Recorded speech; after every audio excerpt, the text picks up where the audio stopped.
हरे कृष्णा कृष्णा कृष्णा हरे हरे, हरे राम राम राम हरे कृष्णा कृष्णा कृष्णा हरे हरे,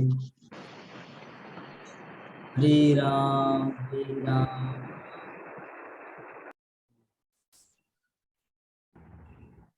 तो हम लोग डिस्कस कर रहे थे कि प्रभु जी का नाम उमा शंकर प्रसाद है या भारती है। तो प्रभु जी ने बताया मेरा नाम है उमा शंकर प्रसाद। तो अभी हम लोग आगे हम लोग डिस्कस, बीच में ठीक है ठीक है ठीक है, श्रवण कीजिए प्रभु जी। तो आगे अभी हम लोग डिस्कस करेंगे युधिष्ठिर महाराज क्या किया।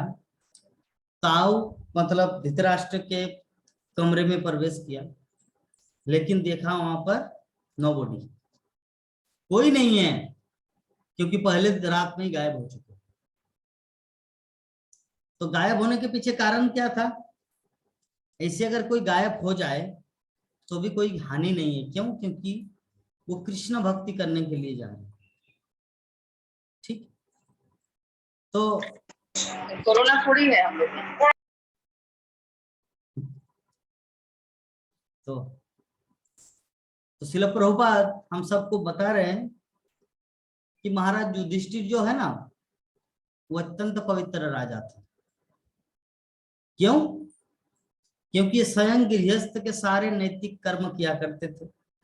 गृहस्थ को क्या करना होता है? प्रातःकाल जल्दी जगना होता है और स्नान करने के बाद उन्हें प्रार्थना से, अग्नि में आहुति से, ब्राह्मणों को भूमि गोए अन्न सोना इत्यादि का दान देकर तथा गुरुजनों को सादर नमस्कार करके अर्चा विग्रह को अभिवादन करना होता है।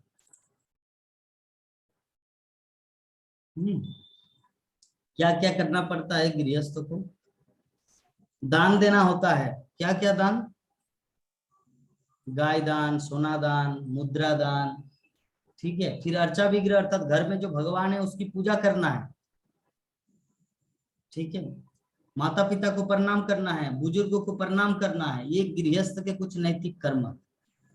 तो युधिष्ठिर महाराज इस तरह के धार्मिक राजा थे जो सब ये संपादन करते थे, ठीक है। तो हम सबको क्या करना है, इससे क्या सीख लेना है कि युधिष्ठिर महाराज न बन सके कोई बात नहीं, लेकिन एटलीस्ट बनने का प्रयास, कोशिश होना चाहिए, बनने का प्रयास होना चाहिए। क्योंकि संसार में प्रयास के द्वारा ही सब कुछ संभव है। जिस समय हम लोग भक्ति में जुड़े नहीं थे, जिस समय हमारे प्राण मोहन प्रभु जी तुलसी माला नहीं लिए थे, और हमारे उमाशंकर प्रभु जी भी तुलसी माला नहीं लिए थे, क्या लगता था? अरे मैं कहाँ भक्त हूँ, मैं तो भक्त के नाम पे कुछ भी नहीं हूँ। भक्त तो प्रहलाद महाराज है, भक्त तो सुदामा है, भक्त तो अर्जुन है, मैं कहाँ से भक्ति में आऊं। लेकिन जैसे तुलसी माला धारण किए, हरि नाम जपना शुरू किए, इस्कॉन मंदिर में आना जाना शुरू हुआ, मायापुर वृंदावन धाम की यात्रा हुआ, तो धीरे धीरे उसके हृदय में भी फीलिंग आया कि मैं भी भक्त हूँ और मेरे अंदर में भी भगवान कृपा कर रहे हैं और मुझे भी भक्ति में सफलता मिल रही है, ठीक। तो जैसे हमारे प्राण मोहन प्रभु जी भी मायापुर नहीं आए और उमाशंकर प्रभु जी भी मायापुर नहीं आए। आए हैं? आप मायापुर आए हैं? कब? लड़का वहां पढ़ाई करता था कलकत्ता में, अच्छा, वहीं से गए थे। वो मायापुर इसको आए थे आप पहले? जी। अच्छा अच्छा, तो अभी सभी मायापुर आ चुके हैं। हमारे उमाशंकर प्रभु जी ही थोड़ा उनके चेहरे में रोना रोना आ रहा है, पता नहीं प्रभु जी गौरांग महाप्रभु मुझे कब बुलाएंगे, ठीक है।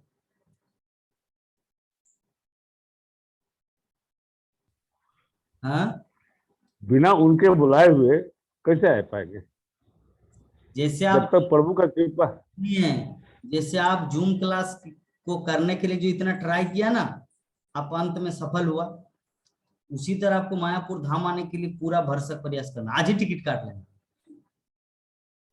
आज ही जाके शॉप में जाके जेरेक्स सेंटर में जाके बोलना है, देखिए तो हावड़ा बेंडेल का ट्रेन है कि नहीं, बोले कि हाँ बेंडेल का ट्रेन है तो चलो काट दो, प्रयास ऐसे करना है, अरे ठीक है जाएंगे, ये प्रयास नहीं है। ठीक है, तो युधिष्ठिर महाराज जैसे राजा थे जो दान भी देते थे, सब कुछ करते थे।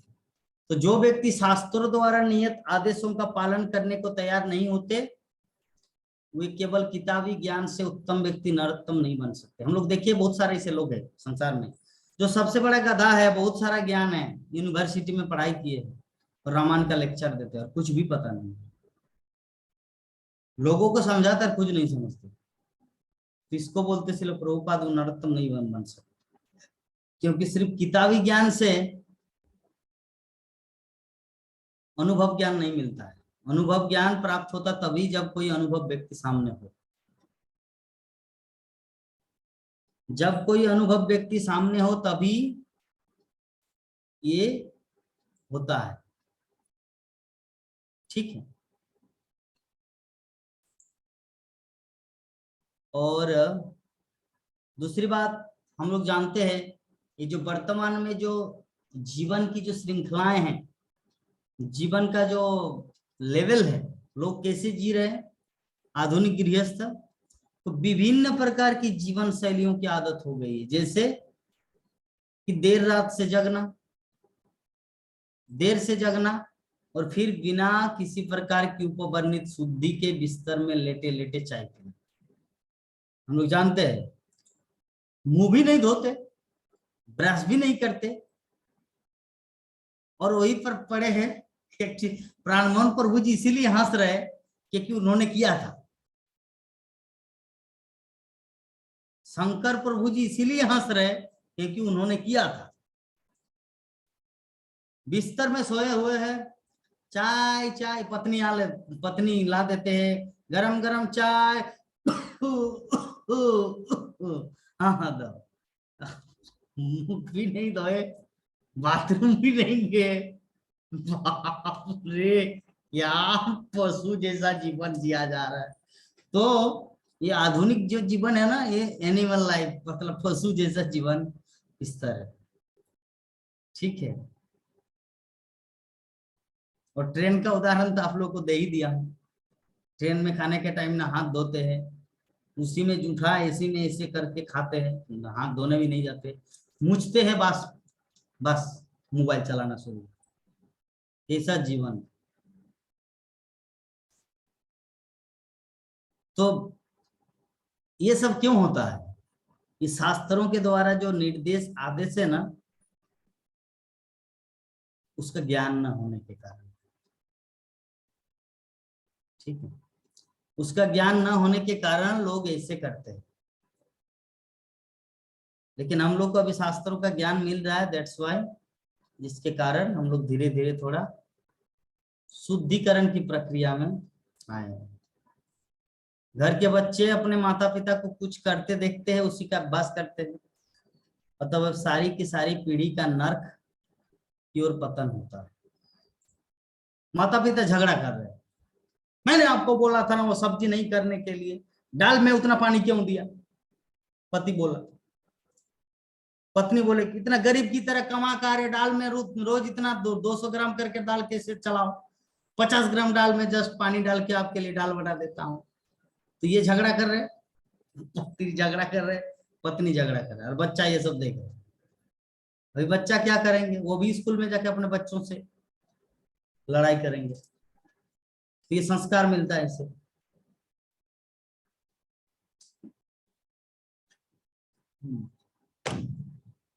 इससे संस्कार मिलता है।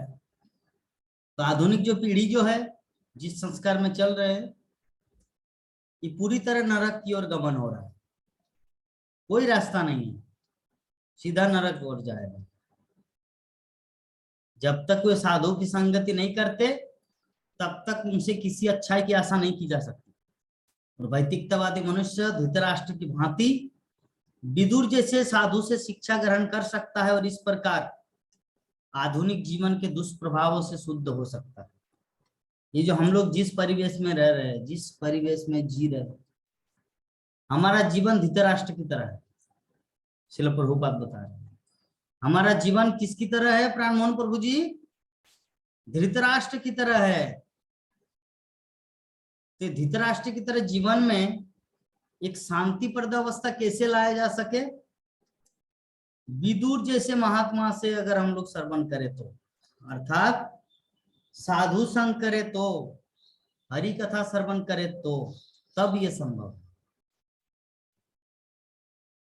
अन्यथा किसी भी अच्छाई की आशा नहीं की जा सकती, नॉट पॉसिबल।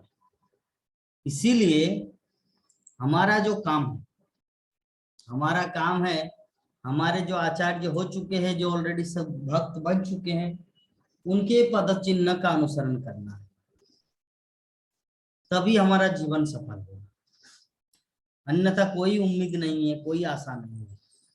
महाराज युधिष्ठिर को राजमहल में राजा सुबल की पुत्री गांधारी समेत उनके चाचा था और धृतराष्ट्र तथा विदुर नहीं मिले। वे उन्हें मिलने के आतुर थे, अतः उन्होंने धृतराष्ट्र के निजी सचिव संजय से पूछा।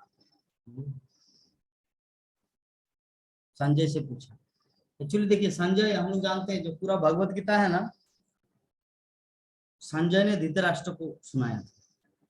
संजय उवाच धृतराष्ट्र उवाच धर्मक्षेत्रे कुरुक्षेत्रे समवेतायुत्सव मामका पांडवश्चैव किम कुर्वत संजय।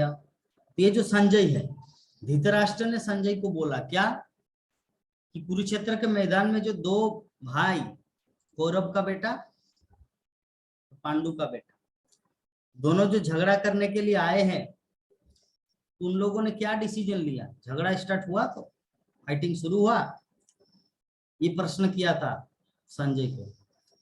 तो युधिष्ठिर महाराज ने सोचा कि संजय जो है सेक्रेटरी है धृतराष्ट्र का, तो सब कुछ जैसे एक मालिक कुछ भी करे, उनका पर्सनल असिस्टेंट को पता चल जाता है, डिस्क्लोज किया जाता है। तो सामने ही था संजय, तो युधिष्ठिर महाराज ने सोचा कि क्यों न संजय से पूछे। तत्र संजयामासीनं प्रपच्छोद्विग्न मानस गावलग्ने कनस्तातो वृद्धो हीनश्च नेत्रया। अर्थात युधिष्ठिर महाराज संजय को पूछा कि हे संजय, चिंता से पूरित महाराज युधिष्ठिर संजय की ओर मुड़े जो वहां बैठे थे, और उनसे पूछा कि हे संजय, हमारे वृद्ध तथा अंधे ताऊ कहाँ हैं? धृतराष्ट्र कहाँ है, कहाँ चले गए? ठीक, तो युधिष्ठिर महाराज ने संजय को पूछा, तो संजय क्या जवाब देंगे? तो युधिष्ठिर महाराज आगे बोलना चाह रहे हैं संजय को। अंबाच हत पुत्रार्था प्रतिबकगतसुहृत् अपि मय्या कृत प्रज्ञे हत बंधु सभार्यया आसं समान समलम गंगायां दुखितोपतत्। अर्थात हे संजय, मेरे शुभचिंतक चाचा विदुर तथा अपने सभी पुत्रों के निधन से अत्यंत शोकाकुल माता गांधारी कहाँ है? मेरे ताऊ धृतराष्ट्र भी अपने समस्त पुत्रों तथा पुत्रों की मृत्यु के कारण शोकार्त थे। निषेध मैं अत्यंत कृतज्ञ हूं, अतः क्या हुए मेरे अपराधों को अत्यंत गंभीर मानकर अपनी पत्नी सहित गंगा में कूद पड़े। धृतराष्ट्र को थोड़ा अनुमान, मतलब युधिष्ठिर महाराज को ही अनुमान लगा, हो ना हो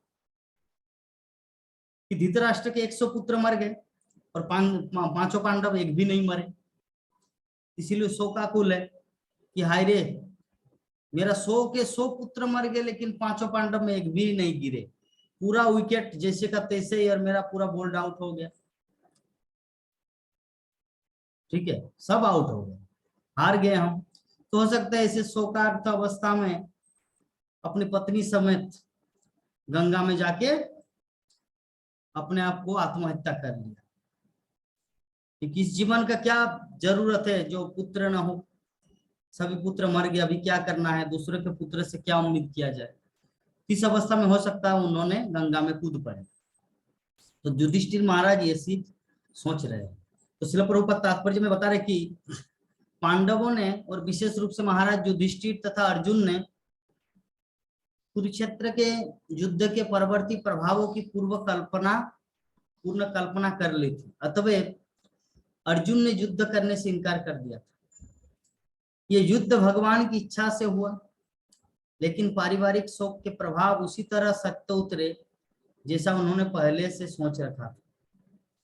तो महाराज युधिष्ठिर अपने ताऊ धृतराष्ट्र तथा ताई गांधारी की दुर्दशा के प्रति सदैव सचेत थे।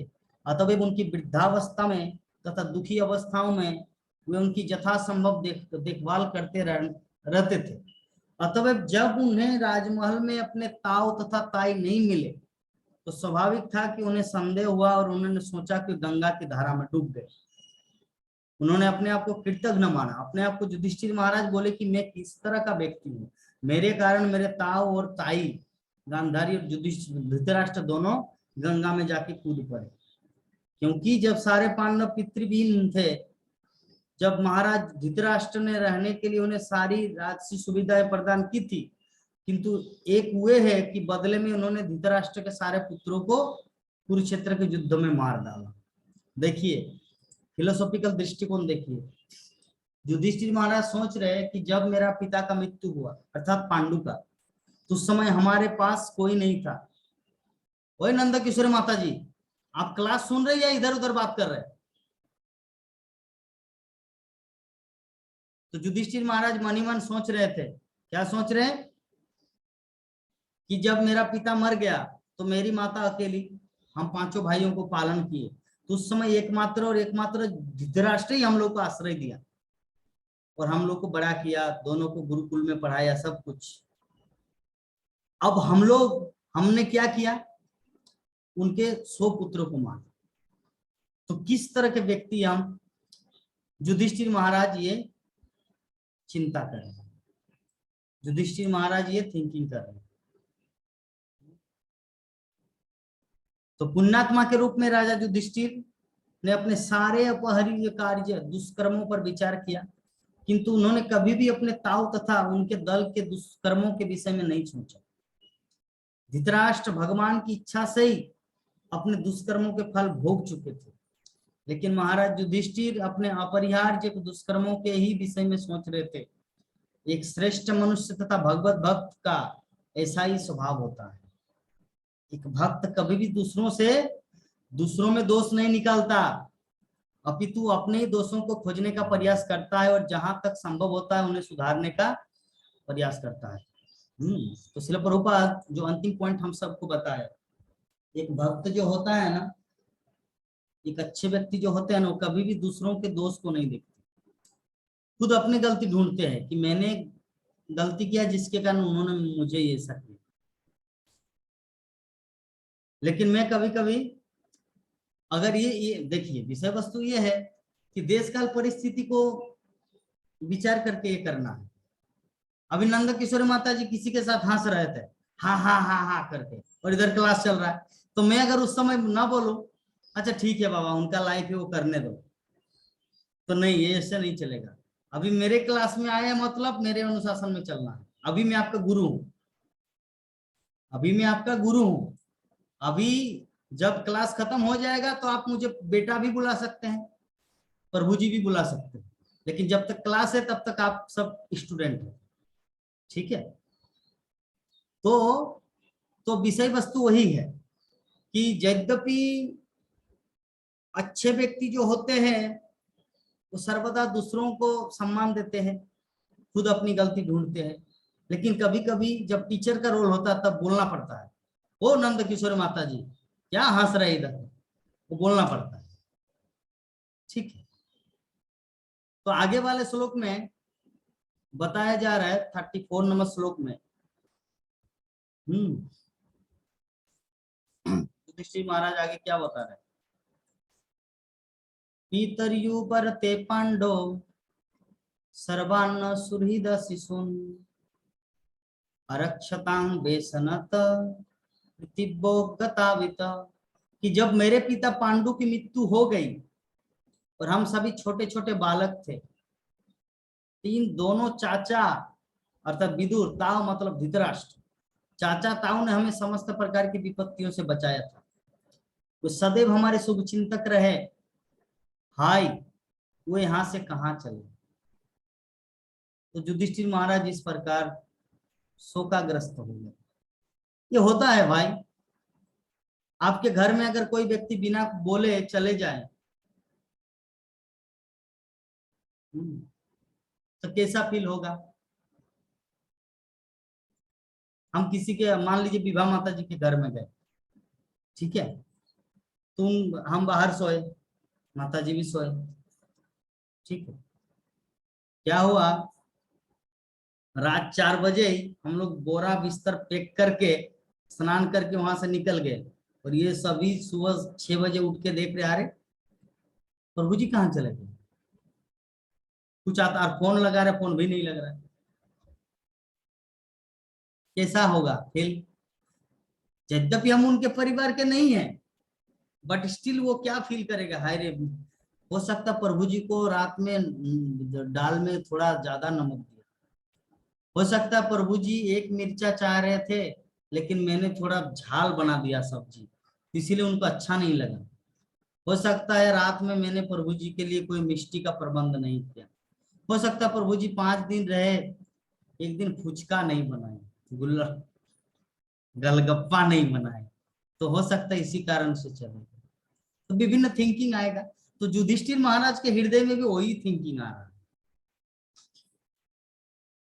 युधिष्ठिर महाराज के अंदर वही थिंकिंग, हो सकता मेरे जो ताऊ है धृतराष्ट्र उनको ये नहीं मिला, हो सकता मेरे ही कारण मैं इतना कृतज्ञ हूं, मैंने उनके 100 पुत्रों को मारा, फिर भी वो यहाँ पे रह रहे थे, पता नहीं कहाँ चले गए। तो ये जो थिंकिंग युधिष्ठिर महाराज, तो सूत गोस्वामी इस संबंध में बोल रहे हैं। क्या बोल रहे हैं हम लोग कल बोलेंगे, क्योंकि सूत गोस्वामी, ये युधिष्ठिर महाराज का वाच यहाँ पे समाप्त होता है। युधिष्ठिर महाराज क्या बोले, युधिष्ठिर वाच यहाँ पे समाप्त हुआ। अभी सूत गोस्वामी बोलेंगे और उसके बाद संजय जवाब देंगे युधिष्ठिर महाराज को, एक्चुअली वो लोग कहाँ चले गए। फिर नारद मुनि प्रकट होंगे, फिर नारद मुनि बोलेंगे कि एक्चुअली वो लोग कहाँ चले गए। तो ये सब हम लोग आगे के प्रसंग में देखेंगे, श्रवण करेंगे। तो आज तक जो मतलब अब तक जो हम लोग क्लास किए, तो संबंध में अगर किसी भी भक्त के मन में किसी भी तरह का कुछ प्रश्न हो तो आप लोग पूछ सकते हैं। हरे कृष्ण। तो सर्वप्रथम हम उमाशंकर प्रभु जी से प्रश्न लेंगे। प्रभु जी के मन में क्या प्रश्न है बताइए। हरे कृष्ण। नहीं, अभी कोई प्रश्न नहीं है। आज तो मैं पहला बार ज्वाइन हुआ हूँ। हाँ, आज तो हम पहला बार ज्वाइन हुए हैं। आज पहला ज्वाइन किए इसलिए आज प्रश्न नहीं है, ठीक है। हाँ, ओके, तो थोड़ा समझेंगे। ओके, प्राण मोहन प्रभु जी बताइए क्या प्रश्न है।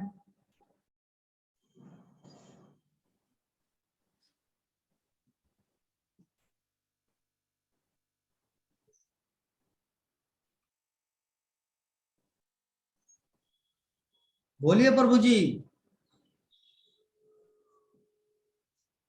32 और 33 में जो हुआ हम्म, वो एक ही साथ हो गया क्या प्रभु जी? क्या, हाँ 34 तक हुआ, 34 तक, हाँ, कल 35 तक। कुछ पॉइंट इसमें नोट करके रखना होगा क्या प्रभु जी? हाँ कुछ पॉइंट नोट करके रखना होगा क्या? कॉपी कलम रखना होगा क्या साथ में? हाँ, पॉइंट नोट करके रखने से ही तो बाद में आनंद आएगा ना। अच्छा, तो कैसे क्या करना होगा हमको जरा बताइए।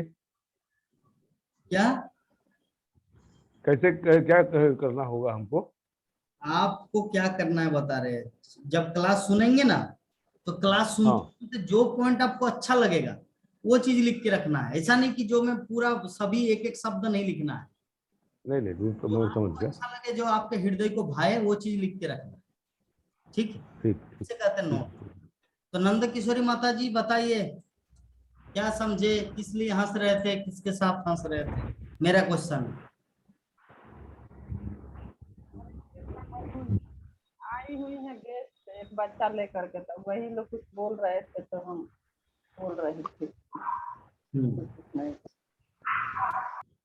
अच्छा बताइए, सीता किसका पिता है?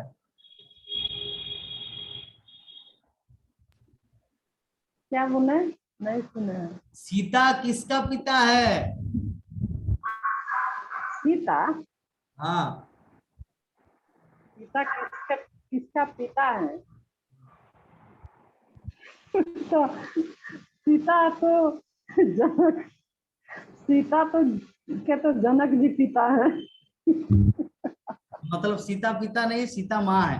यस, सीता सीता माँ। माँ, ये तो बोले सीता माँ तो जनक जी के, जनक महाराज के पुत्री थी। हाँ, बहुत सुंदर। अच्छा, हिरण्यकशिपु जो प्रहलाद महाराज को जो इतना मारे, इतना पीटे, इतना उनको सताया, क्या कारण था? बताइए प्राण मोहन प्रभु जी, बताइए प्रहलाद महाराज ने क्या गलती किया था, क्या दोष किया था? वो भगवान विष्णु या नारायण का भक्त थे, ओ, इसलिए। बहुत सुंदर। तो देखिए, इस संसार में अगर कोई कृष्ण का भक्त हो जाता तो सारा संसार किस तरह शत्रु बन जाता, खुद का पिता शत्रु बन। हिरण हिरण्यकशिपु खुद अपने को समझता था कि मैं भगवान हूँ, हम्म, और वो उनको भगवान नहीं समझता था हम्म, प्रहलाद महाराज, हम्म, यस। इसीलिए। मतलब सारा संसार हिरण्यकशिपु को भगवान मानते थे, एकमात्र प्रहलाद नहीं। तो जिसके कारण बोले कि प्रहलाद को अगर जान से मार दे तो कोई बोलने वाला नहीं होगा कि हिरण्यकशिपु भगवान नहीं है, सभी वोट देंगे हिरण्यकशिपु भगवान है। तो जिसके कारण प्रहलाद महाराज के ऊपर इतना अत्याचार किए थे। अच्छा, हनुमान का हमारे उमाशंकर प्रभु जी जवाब देंगे। हनुमान का रावण के साथ क्या दुश्मनी था? सीता जी को हर के ले गई थी, सीता मैया को। हाँ, तो हनुमान, दुश्मनी कुछ नहीं था हाँ, हनुमान का सीता के साथ क्या कनेक्शन है? जी। हनुमान का राम, दुश्मनी तो राम का रावण से होना चाहिए, हनुमान का क्यों दुश्मनी था? तो हनुमान तो राम के भक्त थे ना। हाँ, एकदम परफेक्ट जवाब। क्योंकि भगवान रामचंद्र के भक्त थे हनुमान, जिसके कारण रावण के साथ उनका। हनुमान के होते हुए राम जी का कोई कुछ बिगाड़ नहीं सकता था। जी। अच्छा, हनुमान एक छलांग लगा के भारत से लंका चले गए, हाँ, ठीक है। लेकिन भगवान रामचंद्र जब लंका गए तब पैदल गए, क्या कारण है? नंद किशोरी माता जी बताएं, व्हाट इज द रीजन? प्रश्न कैसे किया जाता सीखिए, आप लोग के मुंह से तो कुछ प्रश्न ही नहीं आता है। 1 घंटा में 100 प्रश्न कर दूंगा, आप लोग जवाब नहीं दे पाएंगे। बोलिए क्या कारण था? हनुमान जी एक छलांग में चले गए लंका, लेकिन जब भगवान रामचंद्र गए तब पैदल गए, विदाउट साइकिल, पैदल चल चल। हरे बताइए कृष्ण प्रभु। प्राण भगवान राममोहन प्रभु जी बताइए। ठीक है, बता रहे हैं प्रभु जी। हम्म, भगवान राम जो है मानव रूप में आए थे, मानव होते हुए वो जो है, वो तो हनुमान थे, इसलिए वो छलांग लगाने का तो उनका अभी था, हैबिट, वो छलांग लगा करके चले गए। लेकिन मनुष्य को तो मनुष्य रूप में जो कार्य होता है वो करना है, उसके अनुसार करना है, जी। और मनुष्य को दिखलाना भी है। हैं? हालांकि भगवान थे, वो सब कुछ कर सकते थे, सब कुछ संभव था, नहीं भी जाते तो भी रावण मर जाता और सीता चली आती। लेकिन ये मानव को दिखलाना था, इसलिए ऐसा है। बहुत सुंदर। और एक कारण है, एक मूल कारण है, एक कारण है गौण कारण, एक मुख्य कारण क्या है वो बताइए, विभा माता जी बताएंगे मुख्य कारण क्या है?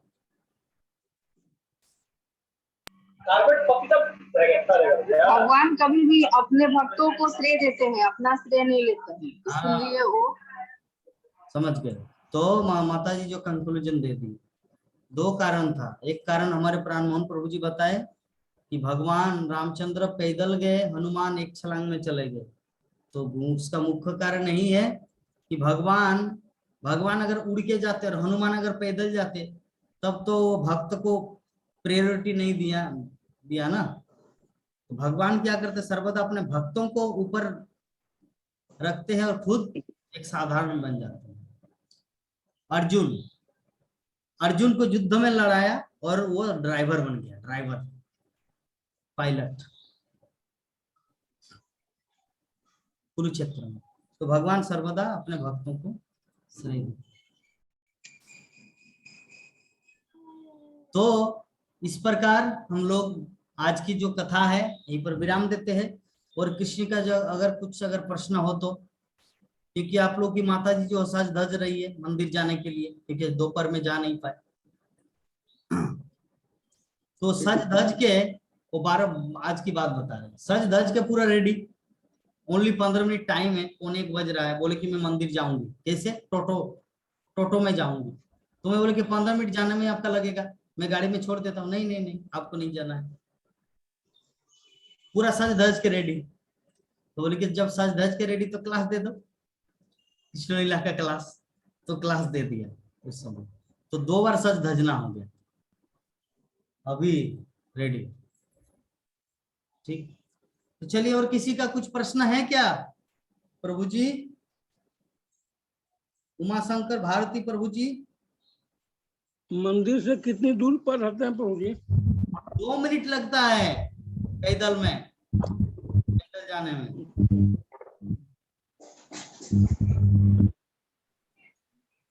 5 मिनट लगता है, 5 मिनट। मैं गाड़ी में जाता हूँ, 1 मिनट लगता है।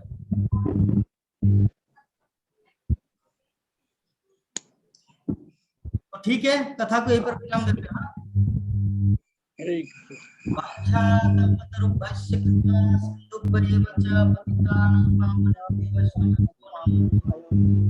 कृष्णा कृष्णा कृष्णा हरे हरे, हरे राम राम राम हरे हरे। जय जगत प्रभुपाद की जय अनंत कोटि वैष्णव भक्त वृंद की जय समवेत गौर भक्त वृंद की जय। निताय गौर प्रेमानंदे। हरि हरि बोल।